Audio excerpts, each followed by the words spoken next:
Boa tarde a todos. Hoje nós vamos apresentar o estudo feito sobre o gene POMC. Os integrantes do grupo são Alice Rosende de Lima, Ana Beatriz Brandeleiro Giacomini, Camila Roberta de Melo Lobo, Emanuele Daiane Schneider, Guilherme Boel Lopes de Oliveira e Raquel Cavalcante Silva. Esse é o roteiro da nossa apresentação. Eu sou a Ana Beatriz e vou começar falando sobre a estrutura do gene. E depois outros colegas vão falar sobre a expressão, polimorfismo, os artigos e, por fim, o pôster. Sobre o gene PONC, ele é responsável por codificar a proopiomelanocortina, que é um precursor peptídico que sofre clivagem e dá origem a 3 biopeptídeos, o ACTH, o MSH e a beta-endorfina. O ACTH estimula as glândulas suprarrenais a liberar o cortisol, que é um hormônio relacionado ao estresse. Já o MSH tem diferentes tipos, sendo que o alfa estimula a produção de melanina e o beta também tem relação com a regulação do peso e da alimentação. A beta-endorfina, por último, se liga a receptores opioides do cérebro e tem efeitos como, por exemplo, o alívio da dor. O nome oficial do gene é proopiomelanocortina, a abreviação é PONC, os sinônimos são proopiocortina e pro-ACTH-endorfina, e o número do AMIN é 176830.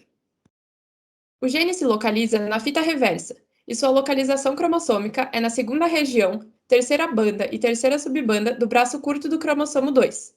A coordenada genômica e a localização cromossômica também estão indicadas aqui. O gene também tem vários genes vizinhos, com pseudogenes, RNAs não codificantes e codificantes de proteína. Eu destaquei aqui nas duas fitas aqueles que originam proteínas. O NCOA1, localizado na fita contínua, codifica um coativador transcricional para receptores de esteroides e hormônios nucleares. O SEMPO, também na fita contínua, codifica uma proteína que faz parte do complexo do centrômero na intérfase. Já o PTRHD1, que fica na fita reversa, codifica a enzima peptidil-tRNA hidrolase e está relacionada com a doença de Parkinson. Nessa imagem, temos a região promotora e a possível Tata Box destacadas. Essa região é muito importante para o reconhecimento pelos fatores de transcrição que possibilitam a ligação da RNA polimerase e a posterior transcrição do gene. Já as ilhas CPG se relacionam com a expressão gênica. Cerca de 70% dos nucleotídeos CPG são metilados nas células humanas, porém as ilhas CPG, que são regiões ricas nesses nucleotídeos, normalmente não estão metiladas nos tecidos normais. O PONC tem duas ilhas CPG, que podemos ver em verde na imagem do UCSC Genome Browser, sendo que a primeira tem uma contagem de 79 CPG e a segunda uma contagem de 81.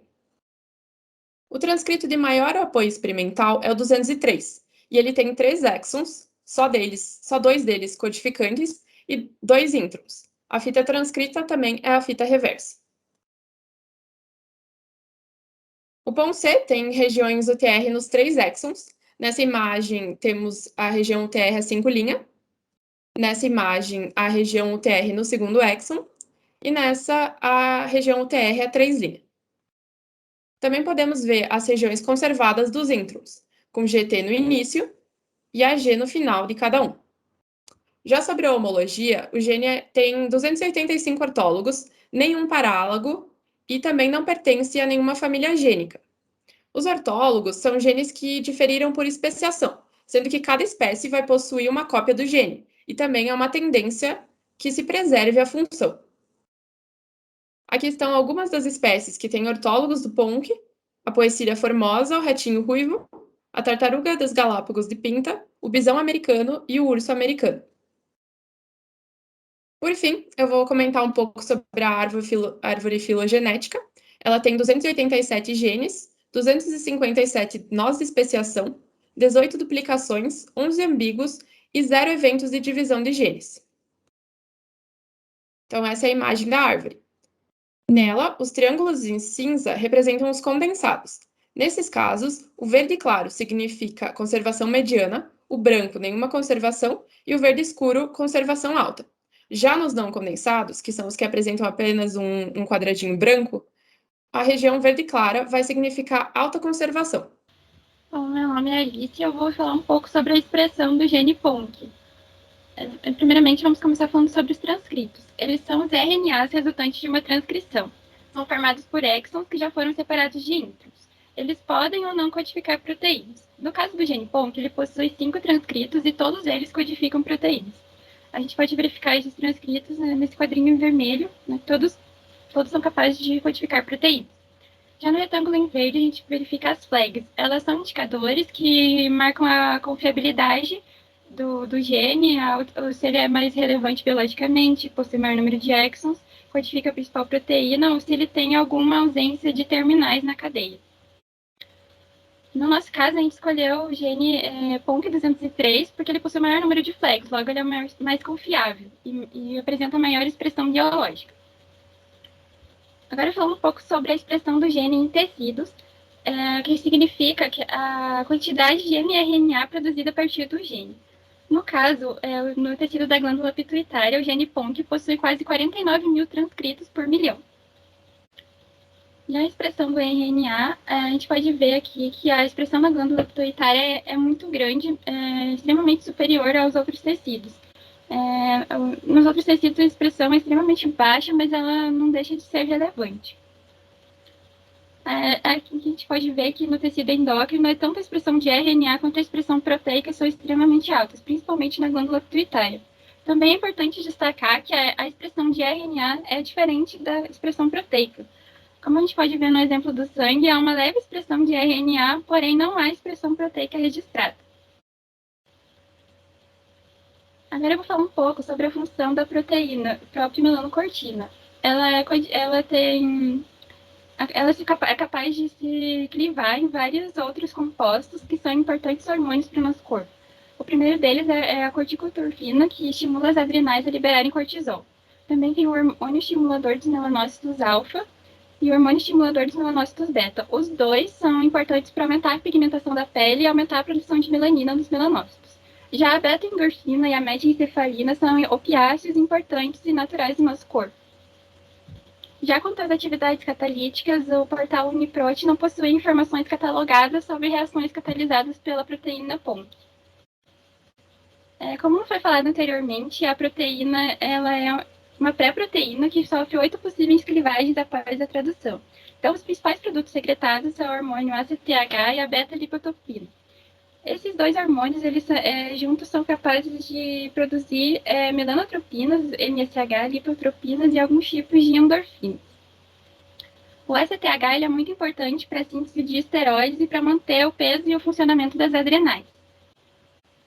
Já aqui nós podemos ver as principais funções desses biopeptídeos. Elas estão relacionadas à homeostase da energia e da dor, estímulo dos melanócitos e à modulação imunológica.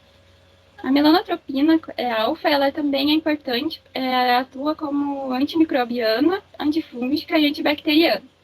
É importante destacar que essa clivagem ela pode acontecer no corpo todo e de diferentes formas, principalmente no hipotálamo, no epitélio e na placenta. Agora eu vou falar um pouco sobre a expressão da proteína. O portal Protein Atlas, nas pesquisas, só conseguiu detectar ela na glândula pituitária, em mais nenhum outro tecido. Aqui a gente tem a coloração imunohistoquímica da glândula pituitária humana. A parte em marrom, ela indica aqui a coloração da positividade citoplasmática em subconjuntos de células da glândula pituitária anterior, ou hipófise anterior. Já uma imagem da célula, a proteína só foi encontrada em direção ao meio extracelular, ou seja, ela sempre está prevista para ser secretada. Agora falando um pouco sobre as diferentes patologias relacionadas ao PONC. O maior prognóstico favorável foi para o câncer de pâncreas. Isso significa que a alta expressão do gene está relacionada a uma menor mortalidade. Aqui nesse gráfico, a linha vertical indica a probabilidade de sobrevivência e a linha horizontal indica o tempo em anos. Aqui nessa linha em rosa está representada a alta expressão, que aqui, de acordo com o gráfico, tem um baixo risco de mortalidade. Já a linha azul é a linha de baixa expressão. Aqui também tem uma outra pesquisa que relacionou outras patologias com os níveis de aumento de expressão do gene ou diminuição da expressão. A barra em verde indica quantas vezes a expressão do gene pode ser diminuída. Já a barra em vermelho indica quantas vezes a expressão pode ser aumentada. Mas a primeira barra vermelha, para casos registrados de células cancerígenas primárias relacionadas com o sarcoma de Ewing, quase 4 vezes o triplo da quantidade normal de expressão. Além disso, aqui também houve relação com o câncer de pulmão e o câncer de próstata. Também vale lembrar que as mutações do gene PONC estão sendo relacionadas com a obesidade precoce, a pigmentação ruiva e a insuficiência do funcionamento das adrenais. Boa tarde, o meu nome é Raquel e eu vou falar um pouquinho sobre os polimorfismos do gene POMC. Bom, primeiramente, é importante destacar que existem vários tipos de variantes para esse gene. A variante mais comum para o gene POMC são as variantes do tipo intrônicas, ou seja, elas ocorrem na região dos introns da fita de DNA.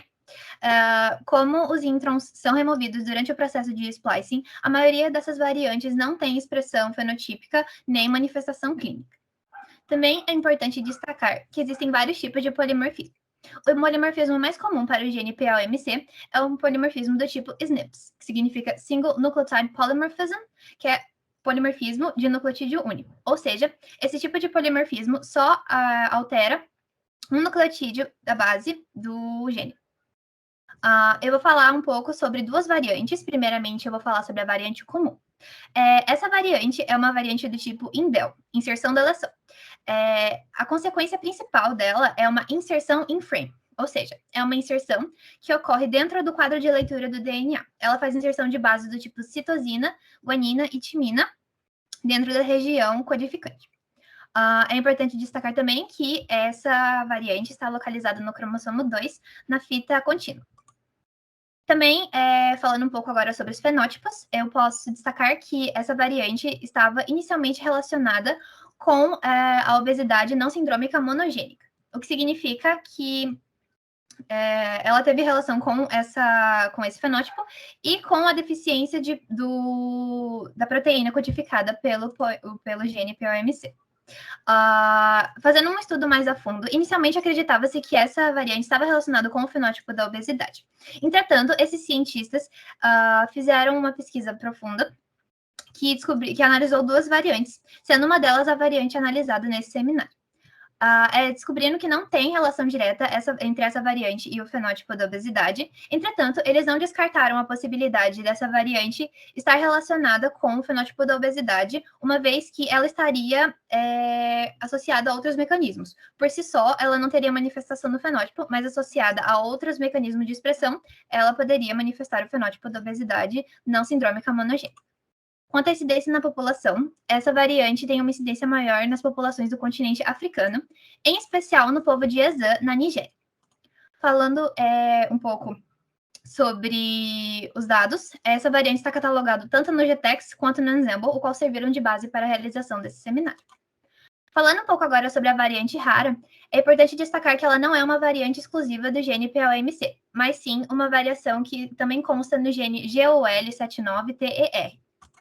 Falando um pouco sobre as características gerais dela, ela se classifica como uma mutação, como uma variante SNP, ou seja, ela tem alteração em apenas um nucleotídeo.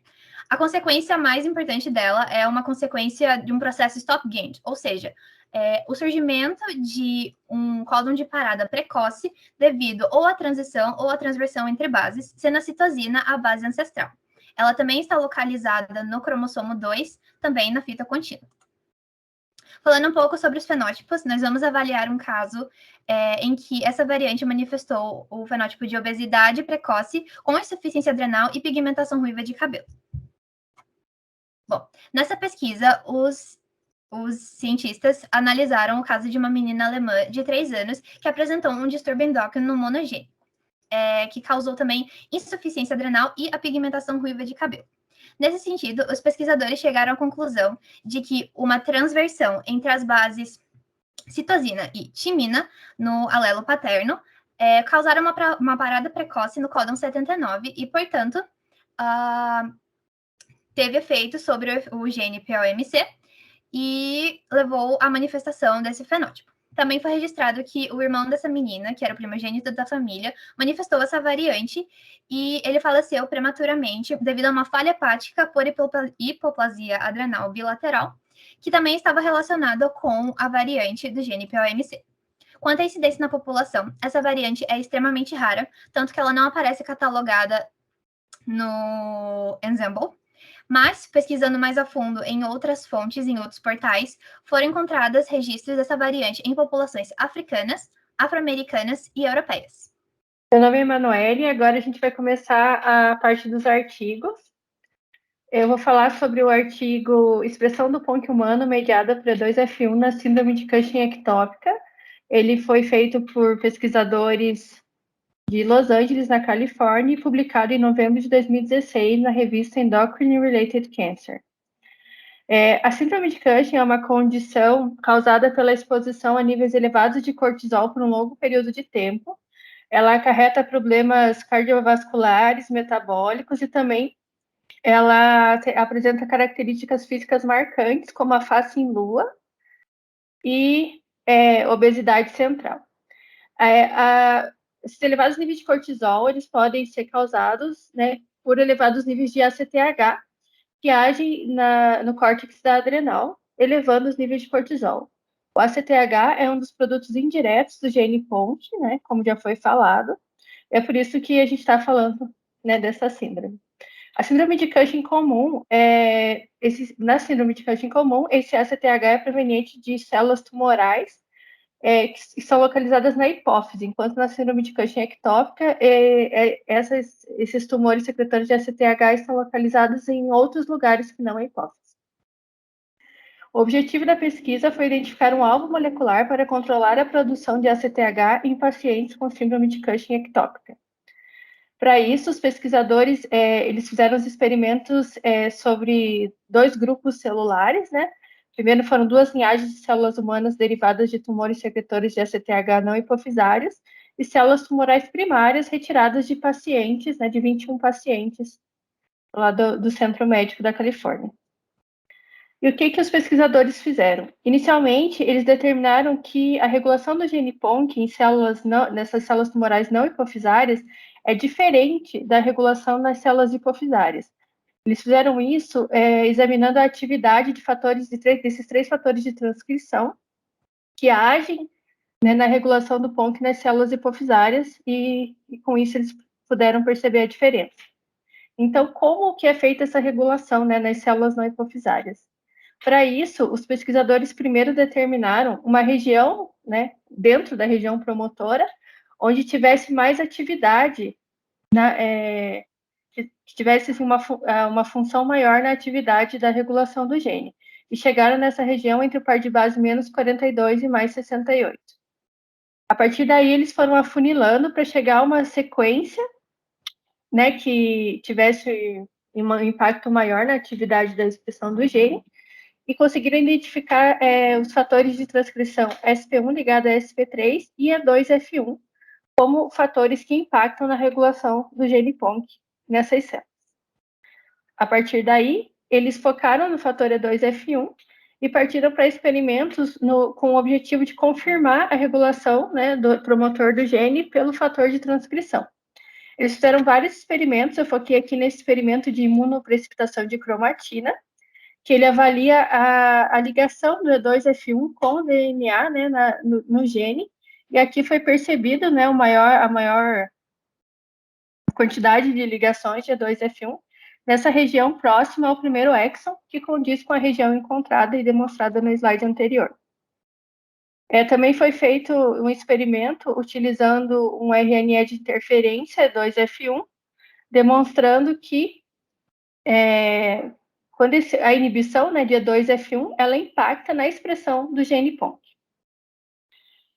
Um outro experimento nessa mesma linha foi utilizar a R-roscovatina, que é um inibidor do gene PONC, e foi percebido que ela diminui as ligações, né, de E2F1 com o DNA do gene. Também foi utilizado esse inibidor, ele é um inibidor de E2F, né, da família de E2F, e quando colocado inserido nas células tumorais primárias, foi percebido que ele impacta, né, diminuindo a expressão do gene PONC nessas células. Então, todos esses experimentos, né, eles levaram à conclusão que sim, o E2F1 ele tem uma relação uma relação direta com a expressão do gene PONC, e por isso ele é um possível alvo para regular a expressão do gene em tumores relacionados à síndrome de Cushing ectópica. E também, né, os pesquisadores concluíram que a regulação da expressão do gene PONC em células de tumores não hipofisários é regulada tanto por E2F1, mas também pelo SP1 ligado a SP3, E eles, né, estão localizados na região promotora proximal entre os pares de base menos 42 e mais 68. Olá, eu sou a Camila e eu vou falar sobre o artigo Regulação do gene PONC e transcrição do gene pela interleucina 31 via resposta de crescimento inicial 1 em queratinócitos ACAT.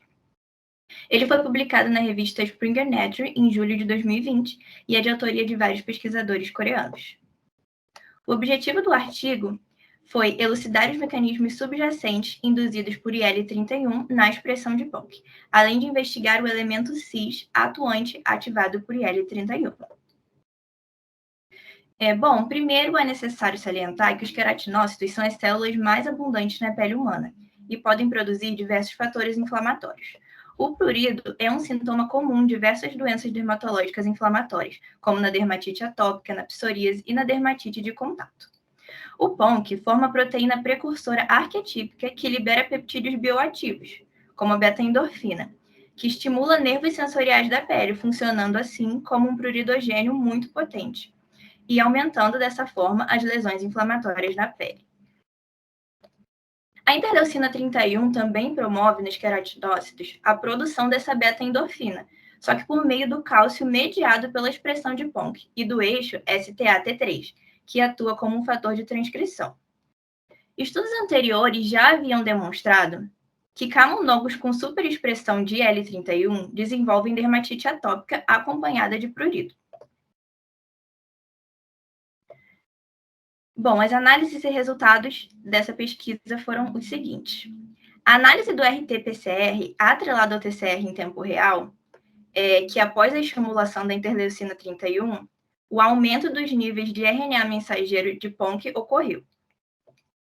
Além disso, as células ACAT cultivadas foram submetidas à imunofluorescência com coloração do DNA nuclear e revelou coloração de alta intensidade em PONC, em comparação com as células de controle, quando estimuladas por interleucina 31. Isso demonstrou o aumento da expressão de PONC em células ACAT por meio da interleucina 31. Também, através do PCR, foi observada a construção e a mutagênese do promotor repórter do gene PONC, elucidando deleções e mutações pontuais, e através da eletroforese em gel com medição da atividade da luciferase.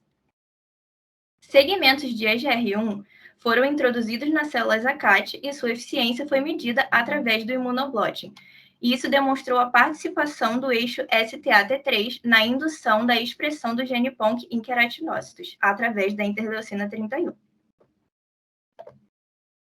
Bom, a eletroforese utilizada para investigar a interação do EBS com o EGR1, que é o fator de transcrição do gene PONC, demonstrou que após esse estímulo, a quantidade de complexos DNA-proteína aumentou em relação às células não estimuladas. E os resultados demonstraram que o motivo EBS interage com o EGR1 e contribui para o aumento da transcrição do gene PONC induzida por IL-31. Além disso, foi possível observar que o EGR1 transativou o gene PONC via EBS em resposta à estimulação de IL-31. Logo, o silenciamento de EGR1 também anularia a indução da expressão de PONC induzida pela interleucina. A redução dos níveis de endógeno de EGR1 resultaram, segundo as pesquisas também, na supressão da expressão do gene PONC, conforme os resultados do RT-PCR. Através também desse PCR, seguido do PCR em tempo real, foi constatado que as vias de proteínas quinases ativadas por mitogênio MAPK medeiam as vias de expressão de PONC pela interleucina 31 via EGR1, já que as MAPKs são induzidas pela interleucina 31 em queratinócitos ACAT. Por fim, através desses resultados, chegou-se à conclusão de que todas as três principais MAPKs contribuem para a expressão do gene PONC induzido pela interleucina 31 via EGR em queratinócitos ACAT. E por isso, o eixo interleucina 31, EGR1 e PONC pode apresentar um alvo para o desenvolvimento de novos fármacos antipruridogenos. Além disso, o EGR1 pode ser um alvo molecular para a descoberta de agentes quimioterápicos para doenças dermatológicas autoimunes, como a dermatite atópica e a psoríase. Por fim, o EGR1 também pode ser usado no tratamento de distúrbios que, devido à alta concentração de PONC, causem hiperpigmentação da pele, como ocorre nos melasmas. O EGR1 também é rapidamente induzido no estágio inicial e persiste no estágio crônico da dermatite atópica. Por isso, seria possível descobrir um painel de biomarcadores usando genes regulados por EGR1 para realizar diagnósticos dessa doença. Olá, eu sou o Guilherme e eu fiquei incumbido de apresentar esse artigo aqui, cujo título em português é Deficiência de PONC no hipotálamo aumenta a adiponectina circulante apesar da obesidade. O autor principal desse artigo foi o professor Hu Yu, da Universidade do Michigan em Ann Arbor, e esse artigo foi publicado na revista Molecular Metabolism. O objetivo principal da pesquisa foi fundamentalmente relacionar duas grandezas, a expressão hipotalâmica do PONC e a adiponectina, e estudar os seus mecanismos fisiológicos compartilhados. Primeiro, contextualizando, começando pela adiponectina. A adiponectina é uma adipocina, ou seja, uma substância secretada pelo tecido adiposo que se assemelha a um hormônio. Ela está relacionada com a prevenção de enfermidades associadas à obesidade, síndrome metabólica ou diabetes mellitus do tipo 2. Em adultos, tanto humanos quanto camundongos, observa-se uma relação inversamente proporcional entre a adiponectina e o peso corporal e a massa gorda. Outra contextualização que há de se fazer primeiro é quanto ao PONC presente no núcleo arqueado do hipotálamo. O PONC presente no núcleo arqueado do hipotálamo está diretamente relacionado à indução de saciedade, de modo que a deficiência deste está ligada à obesidade e hiperfagia, inclusive com relação documentada com a síndrome de Prader-Willi. A ideia do artigo partiu de eventos anteriores. Nesses eventos anteriores, foram pesquisas feitas por esse mesmo grupo de pesquisadores, em que eles observaram em camundongos que tinham uma deleção no PONC hipotalâmico apenas, que os efeitos foram observados conforme esperado para a obesidade, mas não para a adiponectina, de forma que a adiponectina circulante estava muito mais alta do que eles previam. E isso gerou uma dúvida. Haveria uma relação entre o PONC hipotalâmico e a regulação da produção de adiponectina? Essa dúvida deu origem a esse estudo. O primeiro experimento desse estudo confirmou aquilo que eles já haviam visto: o peso e a adiponectina sérica nos camundongos com deleção no núcleo arqueado para o PONC. Apenas as fêmeas apresentaram resultados significativos para o peso e a adiponectina sérica, mas apresentaram aumento de peso corporal e adiponectina sérica em relação ao grupo controle. Aí gerou-se uma dúvida: haveria uma relação de causalidade entre a deficiência do PONC, a obesidade ou a combinação entre esses dois fatores? Para isso, vieram o segundo e o terceiro experimentos que determinaram que a deficiência do PONC é a única responsável por essa discrepância. Nesse segundo experimento, foi feita a equiparação do peso por meio de uma restrição da dieta dos camundongos que anteriormente estavam obesos até que eles tivessem o peso equiparado com o grupo controle. E mesmo assim, houve uma manutenção do padrão discrepante. E o terceiro experimento usou camundongos que desde jovens foram criados com o mesmo peso em relação ao grupo controle, os deficientes e os do grupo controle. E mesmo assim observou-se uma discrepância na adiponectina sérica. Então o histórico ou não de obesidade também não é determinante. O quarto experimento reafirma a importância do PONC na produção da adiponectina, já que foi feita uma restauração farmacológica da expressão do PONC com tamoxifeno e também o uso de um agonista de melanocortina, melanotan 2, e por mais que não façam de maneira absoluta, ambos contribuem para uma relativa normalização da taxa de adiponectina. Ou seja, com a restauração da produção do PONC com tamoxifeno ou com a injeção de um agonista de melanocortina que mimetiza o PONC, mesmo assim foi relativamente restaurada a concentração de adiponectina prevista. Por fim, nas análises de resultados, deve-se destacar que houve uma detecção de uma prevalência do tecido adiposo subcutâneo na secreção de adiponectina, cuja regulação é feita pelo sistema nervoso simpático. Essa comunicação feita pelo sistema nervoso simpático está diretamente relacionada à morfologia dos nervos e das fibras simpáticas que se ligam a esse tecido subcutâneo. Então, alterações nervosas estruturais induzidas pela falta do PONC também afetam a secreção da adiponectina, de modo que as células in vitro não vão responder aos mensageiros adrenérgicos. E a deleção conjunta do gene codificador da adiponectina não tem efeito adicional significativo em relação àquele da deleção do PONC, o que demonstra que o PONC tem efeito na produção da adiponectina tão significante ou quanto o próprio gene da adiponectina. Por fim, as conclusões são: o PONC no núcleo arqueado regula a secreção de adiponectina. Esse estudo é a primeira evidência experimental dessa conclusão em modelo animal. Além disso, os pesquisadores desvincularam absolutamente a dependência que se acreditava existir entre a adiponectina circulante e a massa gorda e o peso corporal. Além disso, observou-se um claro dimorfismo sexual da influência do PONC do núcleo arqueado sobre a concentração da adiponectina, já que havia uma influência positiva do estrógeno e uma influência negativa da testosterona na concentração da adiponectina. E, por fim, os neurônios PONC se ligam à secreção subcutânea da adiponectina por meio do sistema nervoso simpático. Essa conclusão também foi a primeira evidência experimental disso. Então, essas são as nossas referências. E agora nós vamos para o nosso pôster. Aqui está o pôster, uma visão geral dele. Nós dividimos o pôster em 4 partes principais: a estrutura, a expressão, os polimorfismos e os artigos relacionados ao gene. Quanto à estrutura, o nosso gene é o PONC, que codifica a proópio melanocortina, que é uma precursora de ACTH, que é o hormônio adrenocorticotrófico, MSH, que é o hormônio estimulante de melanócitos, e a beta-endorfina.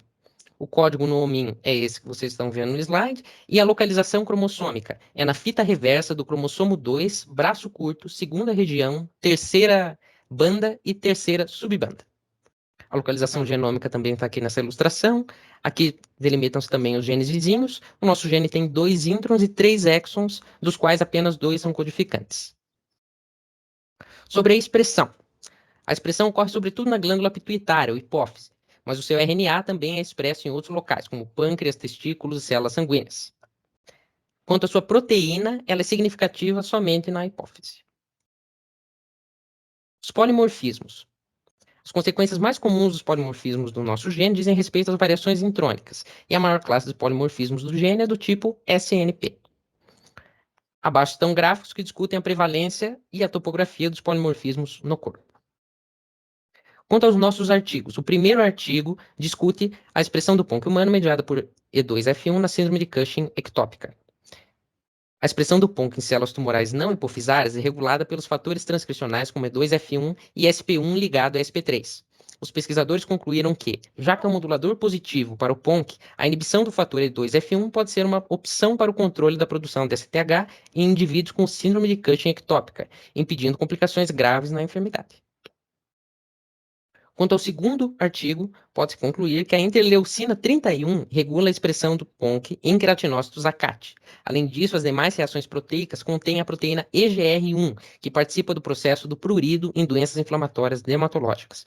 Portanto, concluíram que o EGR1 poderia ser um alvo viável para tratamentos farmacológicos antipruridogênicos, ou mesmo um marcador biológico para o diagnóstico de doenças dermatológicas. E sobre o terceiro artigo, ele desvincula a adiponectina da relação imaginada com peso corporal e massa gorda. Além disso, documenta uma importante dependência negativa da produção de adiponectina em relação ao PONC do núcleo arqueado hipotálamo. Então, foi esse o nosso seminário. Nós convidamos todos vocês a irem jogar o nosso Kahoot no PIN que está aparecendo aí na tela.